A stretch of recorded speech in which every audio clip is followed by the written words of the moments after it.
네, 진사로입니다. 42회 한능검 고급 41번부터 마지막 영상을 이어가도록 할게요.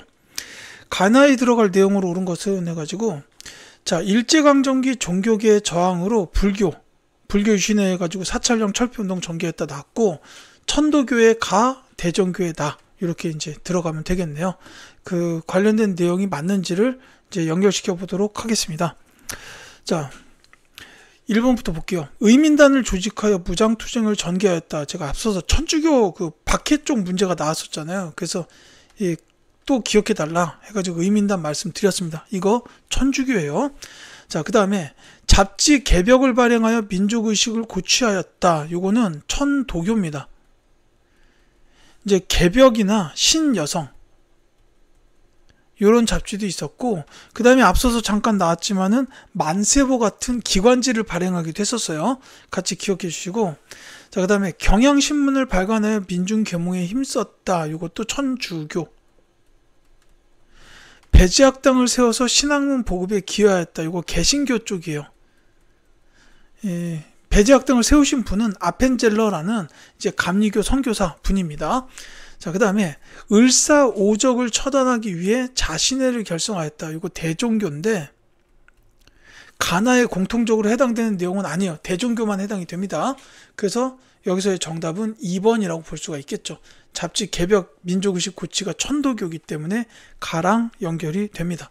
그래서 2번이 정답이 되겠다라고 보시면 되겠고, 이 뭐 자신의 결성과 관련된 을사오적 처단, 요거는 이제 그 대종교를 세우셨던 나철, 그 다음에 이제 자신의 같이 참여하셨던 오기요, 이런 두 분 정도를 같이 좀 기억해 두셨으면 해요. 자, 42번 가겠습니다. 가단체 활동으로 옳은 것은 하고 물었죠. 자, 이봉창이라는 이 이름을 보자마자 단체가 나와야 됩니다. 이제 보시면 알겠지만 1931년 김구가 조직한 가에 가입했다. 한인애국단이죠. 사실은 이 이봉창 의사의 이름, 그리고 저 밝은 표정으로 촬영하신 사진, 이것만 봐도 한인애국단 바로 나와야 합니다. 자, 이 한인애국단의 활동으로 옳은 걸 찾아라 그랬어요. 그래서 이봉창 의사께서는 이제 뭐 일왕이 탄 마차를 향해서 폭탄을 던졌고 사형을 선고받아서 순국하셨다. 이렇게 나왔죠. 이제 서울 효창공원에 안장돼 있어서 지금도 효창공원 가시면 이봉창 의사 묘소가 있습니다. 그 삼의사라고 해가지고 백정기 의사, 윤봉길 의사, 이봉창 의사 요 세 분 묘역이 있어요. 안중근 의사의 가묘도 거기 같이 있습니다. 뭐 그렇고요. 한인애국단과 관련된 정답을 먼저 말씀드리자면, 제가 말씀드렸듯이 이제 한인애국단 하면 김구의 조직과 이봉창 의사, 윤봉길 의사의 의거 활동이 있어요. 정답은 3번입니다. 훈커우 공원에서 일어난 윤봉길 의거를 계획하였다. 그래서 이제 이 윤봉길 의사가 이 의거 활동을 성공시키면서 이제 중국 정부가 대한민국 임시정부를 지원하는 그런 계기를 마련하기도 했죠.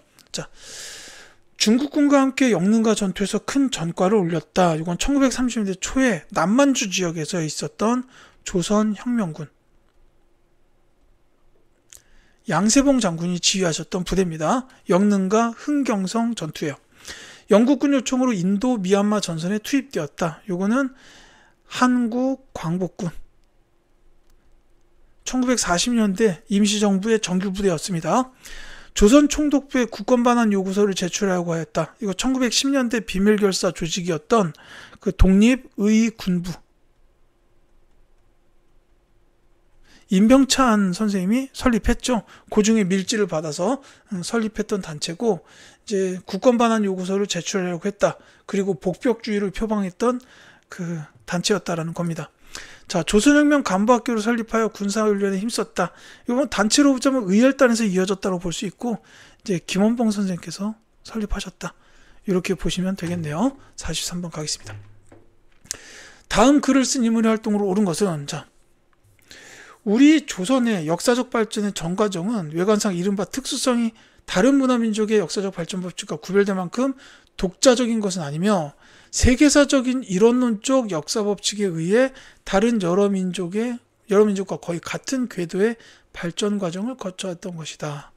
자, 조선사 연구의 법칙성이 가능하게 되며 세계사적 방법론 아래서만 과거의 민족생활 발전사를 내면적으로 이해함과 동시에 절망을 보면 적극 발견할 수 있을 것이다. 이렇게 나왔어요. 이제 제가 밑줄을 그은 저 부분이 이 글을 쓴 인물을 알 수 있는 가장 대표적인 문장입니다. 이게 결론을 말씀드리자면 이 백남훈 선생의 조선 사회경제사라는 책에 나온 내용일 거예요. 백남훈 선생의 글입니다. 이분이 하셨던 대표적인 일이 뭐냐면은 일제 식민사학을 반박했는데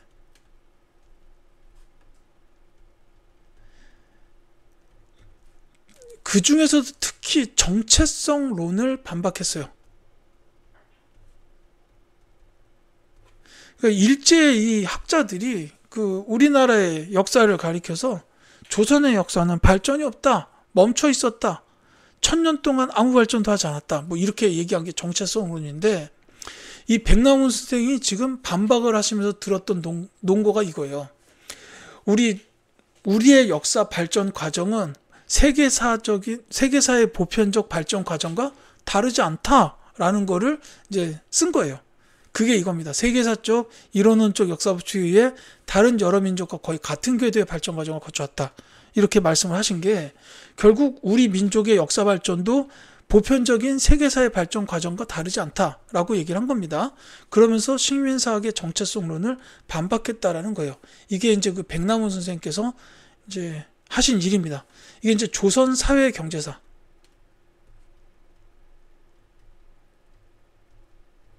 이제 조선 봉건 사회 경제사라고도 해요. 그래서 이게 정답이 5번이에요. 식민사학을 반박하는 조선 봉건 사회 경제사를 저술하였다라는 것이 바로 이 백남훈 선생님께서 하신 일입니다. 이렇게 하신 게 정체성론을 반박하기 위해서다. 이건 꼭 기억해 주십시오. 자, 하나하나 볼게요. 조선사 편수에 들어가서 조선사 편찬에 참여했다. 식민사.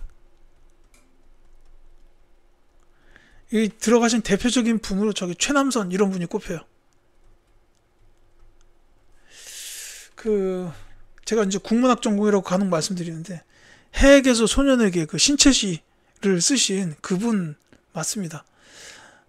이분이 이제 변절해가지고 조선사 편수에서 이제 우리 역사의 왜곡 적극적으로 참여했던 그런 분이죠.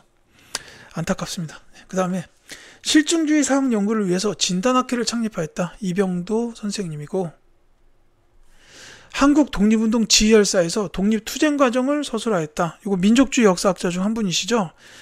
박은식 선생님. 임시사료 편찬에서 한일 관계 사료집을 편찬하였다. 이거는 대한민국 임시정부에서 했다라고 보시면 돼요. 자, 44번 가겠습니다. 밑줄근 이 사건 이후에 사실로 옳은 것은 제가 아까 말씀드렸던 게 계속 나와요. 자, 이 사진은 베를린 올림픽에서 우승한 손기정 선수의 시상식 모습입니다. 일부 신문들이 일장기를 삭제했는데 이 사건으로 해당 신문들은 무기 정관을 당하거나 자진 휴관했습니다. 라고 나왔습니다. 자, 아까 제가 분화로운동 나왔을 때 동아일보에서 손기정 선수의 일장기를 삭제하는 일이 있었다. 이렇게 말씀을 드렸었죠. 자, 이거는 그러니까 베를린 올림픽 시기 1936년이었는데, 자, 요 이후의 사실을 찾아라. 그러니까 선지 중에서 가장 후대에 일어났던 일을 보셔도 돼요. 자, 일제에 의해 경성제국대학이 설립되었다. 이거 1920년대고요. 신경향파 작가들이 카프를 결성하였다. 조선 프롤레타리아 문학동맹이에요. 그 다음에 영화 아리랑이 개봉된 거, 그리고 이 근후에는 신간의 자매단체죠. 이게 전부 1920년대예요. 일제가 한글학자들을 구속한 조선어학회 사건이 일어난 건 1940년대 초입니다. 그래서 5번이 정답이 되겠죠. 자, 이렇게 보시면 되겠고요. 45번 갈게요. 밑줄근 국회에 대한 설명으로 옳은 것은, 자, 라디오 뉴스가 나오고 있습니다. 자, 지난 50 총선을 통해 구성된 국회가 반민족 행위자를 처벌할 수 있는 법안을 통과시켰습니다. 해가지고 쭉 나와 있죠. 자, 이 국회는 바로 재헌국회예요. 자, 이 재헌국회에 대해서는 꼭 기억해 주셔야 되는 게, 가장 좀 시급하다고 생각했던 법을 3개를 만들었어요. 그게 헌법하고 농지개혁법하고 그 다음에 본문에 지금 나오고 있는 반민족행위 처벌법.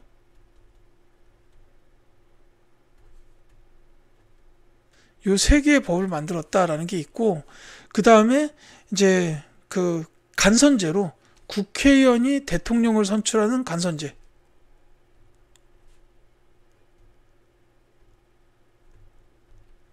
요 헌법을 이렇게 만들었어요. 그래서 이승만이 초대 대통령이 됐습니다. 이것도 이제 재헌 국회에서 이승만을 선출했다라고 보시면 되겠죠. 이제 이 정도를 기억하시면 됩니다. 이 내용이 선지에 있을 거예요. 따라서 이게 정답이 4번입니다. 유상매수 유상 분배 원칙의 농지개혁법을 제정하였다라는 게 재헌 국회에서 한 일입니다. 자, 그래서 정답이 4번이고, 자, 민의원 참의원의 양원으로 운영되었다. 요거는 그 4.19 혁명 이후에 허정 과도 정부에서 내각 책임제로 헌법을 바꿔요. 그 과정에서 이제 이렇게 됐습니다. 국회가 바뀌었어요. 자, 그렇고 한미 자유무역 협정을 비준하였다. 자, 요 한미 자유무역 협정은 그 노무현 정부 때요. 그러니까 한참 뒤죠. 초대 대통령에 대해 중임 제한을 철폐하였다라는 거, 이거는 4.4.5.2 개헌입니다. 이승만 정부에서 했죠. 자, 그 다음에 의원 정수 3분의 1이 통일 주체 국민회의에서 선출되었다. 이거는 유신헌법이다라고 보시면 되겠습니다. 자, 46번 가겠습니다.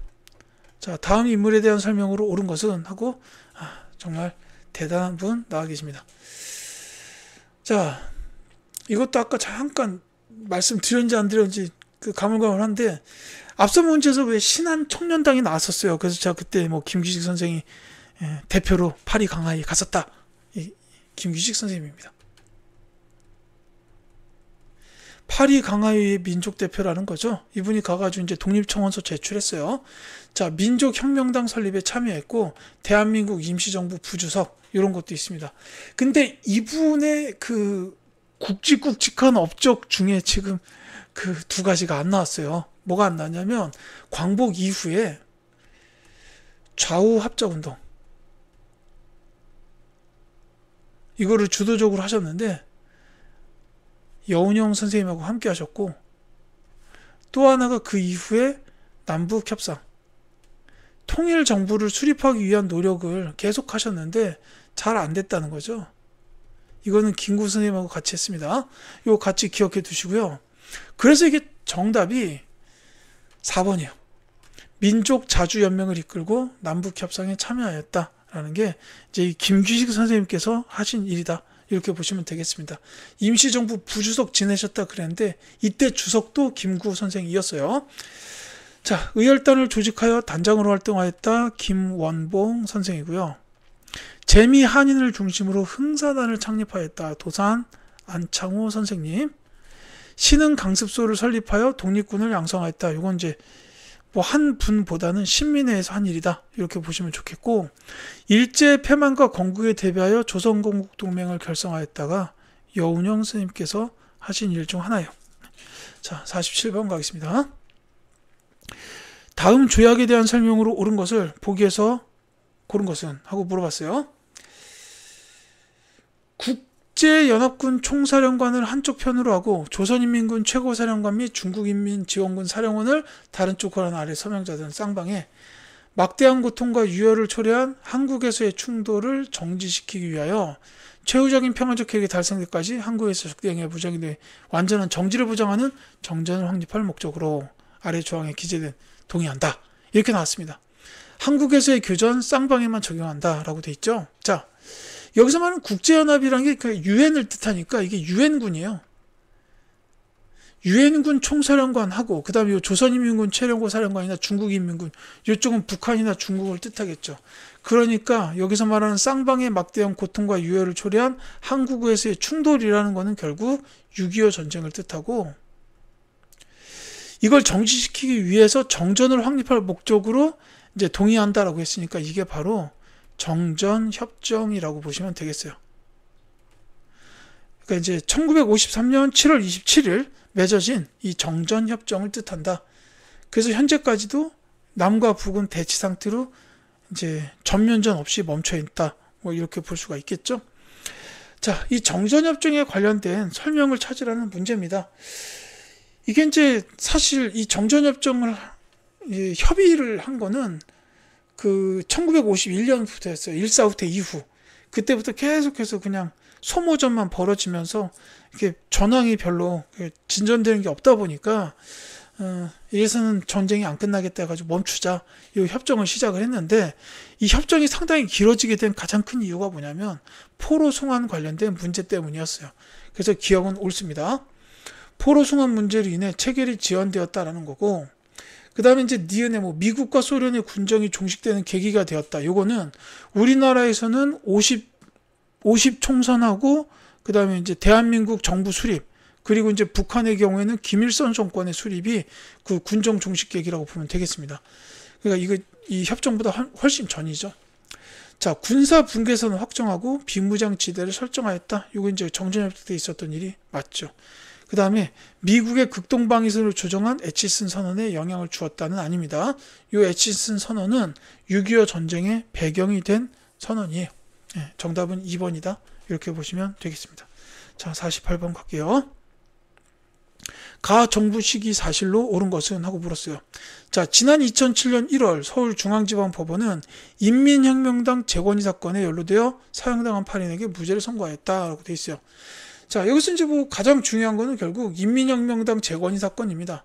이게 이제 가정부 시기 국가전복을 계획했던 혐의로 국가보안법 및 긴급조치 사후에 따라서 이제 뭐 다수 인사들을 체포하여 사형 무기징역 등을 선고했다라고 돼 있잖아요. 자, 이거는 이제 그러니까 인민혁명당 재건이 사건이 일어났던 그때의 정부, 박정희 정부인데, 특히 이 인민혁명당 재건이 사건은 유신 때예요. 유신 체제 때. 그 인민혁명당 사건이 두 번 있었어요.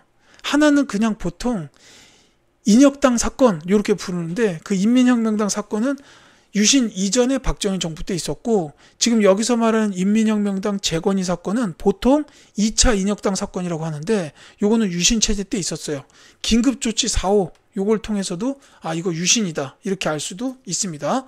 어쨌거나 박정희 정부 시기의 유신 체제 때의 일을 찾아주면 되겠는데, 선지는 어렵지 않네요. 2번입니다. YH 무역 노동자들의 농성을 강경 진압하였다가 유신 체제죠. 그리고 이때 이거를 비판하는 기자회견을 열었던 김영삼 야당 대표의 국회의원직을 박탈하면서 부마 민주항쟁이 벌어지게 되고, 그 부마 민주항쟁의 처리를 두고 김재규와 차지철이 대립하는 과정에서 중정부장 김재규가 박정희 대통령과 차지철을 총으로 쏴버리죠. 이게 11.6 사태, 그러면서 유신이 끝났다 이렇게 보시면 되겠습니다. 자, 한미 상호 방위 조약을 체결하였다. 이거는 이제 6.25 전쟁 직후에 있었던 일이라서 이승만 정부. 대통령 긴급명령으로 금융실명제를 시행하였다. 김영삼 정부고요. 사회 정화를 명분으로 삼천교육대를 설치하였다. 전두환 정부. 평화통일론을 주장한 진보당의 조봉암을 제거하였다. 이 진보당 사건이라고 부르는데 이게 이승만 정부예요. 독재체제로 가기 위한 걸림돌이라고 생각했을 거예요. 왜냐하면 이 조봉암이 야당에서 국회의원 후보로 출마해가지고 200만 표가 넘는 표를 획득을 했어요. 그러니까는 이제 이승만 입장에서는 본인이 대통령직 유지가 위험해지니까 제거했다. 이렇게 된 거죠. 그 경향신문 폐간도 그런 거랑 관련됩니다. 자, 49번 볼게요. 밑줄근 민주화운동에 대한 설명을 옳은 것은, 자, 이것은 당시 치안본부 남영동 대공 분실에서 고문을 당하여 죽은 박종철에 대한 국민추도의 사진이다. 이 사건은 호언철폐, 독재 타도를 외쳤던 민주화운동의 도화선이 됐다. 이건 바로 1987년에 있었던 6월 민주항쟁입니다. 영화 1987 있죠. 그때라고 보시면 되겠습니다. 이 6월 민주항쟁을 통해서 호언철폐, 독재 타도 여기 나와 있었는데, 이게 이제 결국은 5년 단임 직선제, 이렇게 이제 헌법이 바뀌게 되는 6.29 선언, 6.29 민주화 선언이라고 해야죠. 이 당시 여당 대표였던 노태우의 발표에 따라서 5년 단임 직선제로 헌법이 바뀌고 현재까지도 그 제도가 유지되고 있습니다. 정답은 3번이죠. 자, 민주화 운동 위주로 말씀을 드릴게요. 장면 내각이 출범하는 배경이 되었다. 이거는 이제 4.19 혁명. 이승만 대통령이 하야하는 그 일이죠. 굴욕적인 한일 국교 정상화에 반대하였다. 6.3 시위라고 불러요. 박정희 정부 초기에 한일 국교 정상화 하려고 하니까 안 된다 하고 반대하면서 일어났던 시위가 6.3 시위입니다. 이때 계엄령 선포되고 이 시위를 이제 무력으로 진압했죠. 자, 신군부의 계엄령 확대와 무력 진압에 저항하였다. 요거는 5.18 민주화 운동입니다. 자, 그 다음에 3.15 부정선거에 항의하는 시위가 전국으로 확산되었다. 이것도 4.19 혁명으로 연결될 겁니다. 자, 그 다음에 50번. 자, 다음 정부 시기의 통일 노력으로 옳은 것은? 하고 물어봤죠.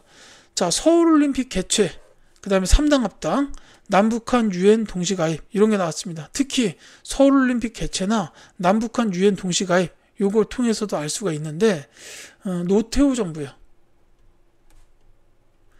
물론 여기서 말한 3당 합당이, 그러니까 당시에 여당이 이제 여소야대 이 상태가 됐어요. 그러니까 당시에 이제 여당 민주정의당이 그 제2야당과 제3야당을 이제 끌어들여서 합당을 한 거예요. 그래서 3당 합당이라고 부르는데, 이때 이제 제2야당의 총재가 김영삼이었어요. 그래서 이 3당 합당이 되면서 민주자유당이 나오고, 이 김영삼이 민주자유당의 대표 총재로 이제 올라서면서 차기 대선 후보가 되고 당선됩니다. 그래서 이제 노태우 정부 다음이 김영삼 정부로 이렇게 이어지게 했던 이제 결정적인 사건이었어요. 이거까지 같이 기억해 주시면 되겠고, 자, 노태우 정부의 통일 노력을 찾는 문제입니다. 여기 남북한 유엔 동시가입도 통일 노력 중 하나고, 그 외에 있다면은 그 남부 기본합의서, 그리고 또 하나가 뭐 한반도 비핵화 관련된 공동 성명을 채택했다. 뭐 이런 것도 있어요. 그래서 정답은 1번이고, 이거 한반도 비핵화도 같이 기억해 두시기 바라겠습니다. 그리고 이제 노태우 정부의 치적이라고 할 만한 거 한 가지를 더 꼽자면은 북방외교. 그러니까 여기서 말하는 북방이라는 게 이제 사회주의 쪽 국가들을 말해요. 그러니까 중국, 소련, 그 다음에 특히 당시 동유럽 지역의 사회 공산주의 국가들, 그들하고 이제 외교 관계를 수립했었다라는 게 노태우 정부의 뭐 통일은 아니고 그냥 업적 중 하나다. 이렇게 기억하시면 되겠습니다. 자, 7.4 남북 공동성명 발표 박정희 정부. 개성공업지구 조성에 합의하였다는 김대중 정부예요. 이 개성공단을 건설을 착공한 건 노무현 정부입니다. 합의한 건 김대중 정부예요. 14남북 공동선언의 채택은 노무현 정부. 이산가족 고향 방문을 최초로 성사시켰다 전두환 정부라고 보시면 되겠죠. 자, 이렇게 해서 42회 한국사 능력검정시험 고급에 대한 해설 강의를 모두 마치겠습니다. 지금까지 강의를 들어주신 수험생 여러분들께 진심으로 감사드리고, 저는 다른 콘텐츠를 통하여 또 찾아뵙도록 하겠습니다. 감사합니다.